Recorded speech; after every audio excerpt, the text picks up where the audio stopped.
हरिओम श्रीराम मंगल. मी उमाविरा शंकरसिंह पवार. मी ओझरवाडी केली.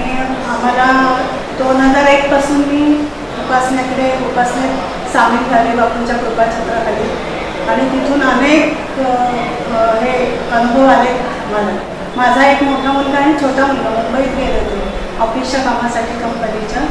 सकाळी पहाटे निघाले ते साधारण 11-11:30ला पोहोचले. त्यांची 3 तास 2 तास मीटिंग झाली. पुन्हा ते निघाले चिपळूण ते मुंबई आणि मुंबईहून पुन्हा निघाले ते कारण दुसऱ्या दिवशी त्यांना ऑफिसला जायचं होतं, कामावर जायचं होतं. तेव्हा तो निघाला दोघंही. आणि मोठा मुलगा आहे तो सातारला राहतो. मग त्याने छोट्याला कुठे कोल्हापूरला सोडलं.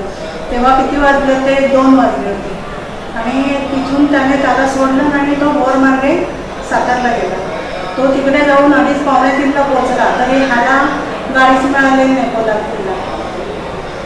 तो गाडीची वाट बघत होता आणि बायकोला समजलं होतं त्याच्या सुनेला माझ्या की त्याला कोल्हापूरला 2 वाजता दादानी सोडले म्हणून ती गाडी वाट बघत होती. 2 वाजता सोडले तर साधारण 2-2.5-3 तासात कोल्हापूर लांब नाही याच्या पुढं 1-2.5-3 तासात येऊ शकतो गाडी मिळाली तर.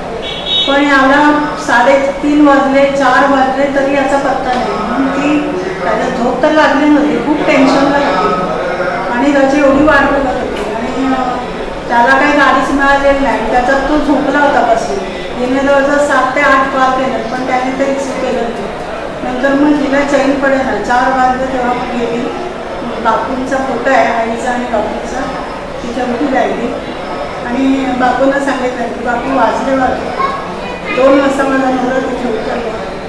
4 वाजले तरी अजून पटकन नाही.